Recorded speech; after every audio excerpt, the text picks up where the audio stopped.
Hello hi అందరికీ నమస్కారం అండి. Welcome to C K Gautam blogs. ఈరోజు కలకడ టమాటా మార్కెట్ యార్డ్లో టమాటా రేట్లు ఏమనుకున్నాయో ఇప్పుడు చూద్దాం. అంతకంటే ముందు మన ఛానల్లో ఉన్నాం ఫస్ట్ టైం చూస్తుంటే ఇంతవరకు సబ్స్క్రైబ్ కాకపోతే ప్లీజ్ సబ్స్క్రైబ్ కాండి. అలాగే పక్కన ఉన్న బెల్ ఐకాన్ని క్లిక్ చేయండి. ఇక నేను పెట్టే వీడియో మీకు యూస్ ఉంటే ప్లీజ్ లైక్ కొట్టండి. ఇక కలకడ టమాటా మార్కెట్ యార్డ్లో మొన్నతో పోలిస్తే ఈరోజు రేట్లు అనేది కొద్దిగా పర్వాలేదండి.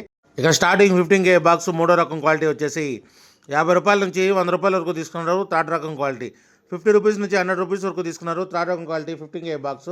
ఇక సెకండ్ రకం క్వాలిటీ విషయానికి వస్తే 110 రూపాయల నుంచి 200 రూపాయల వరకు తీసుకున్నారు. 110 రూపీస్ నుంచి 200 రూపీస్ వరకు తీసుకున్నారు సెకండ్ రకం క్వాలిటీ 15K బాక్స్. ఇక టాప్ అండ్ టాప్ విషయానికి వస్తే ఇప్పటివరకు జరిగిన యాక్షన్ ప్రకారం 210 రూపాయల నుంచి 300 రూపాయల వరకు తీసుకున్నారు. 210 రూపీస్ నుంచి 300 రూపీస్ వరకు తీసుకున్నారు 15K బాక్స్. ఇంకా మార్కెట్ రన్నింగ్లో ఉంది. ఒకవేళ రేట్ పెరిగితే ఇంకో వీడియో అప్డేట్ చేస్తా. ప్రస్తుతానికైతే 300 రూపాయలు టాప్ అండ్ టాప్. ఇది ఈరోజు కలకడ టమోటా మార్కెట్ యార్డ్లో టమోటా రేట్లు. ఈ వీడియో కనుక మీకు నచ్చినట్లయితే తప్పకుండా లైక్ కొట్టండి. ఇక ఇలాంటి మరిన్ని మార్కెట్ వివరాల కోసం మన ఛానల్ని తప్పకుండా సబ్స్క్రైబ్ చేయండి. థ్యాంక్ యూ, మీ గౌతమ్.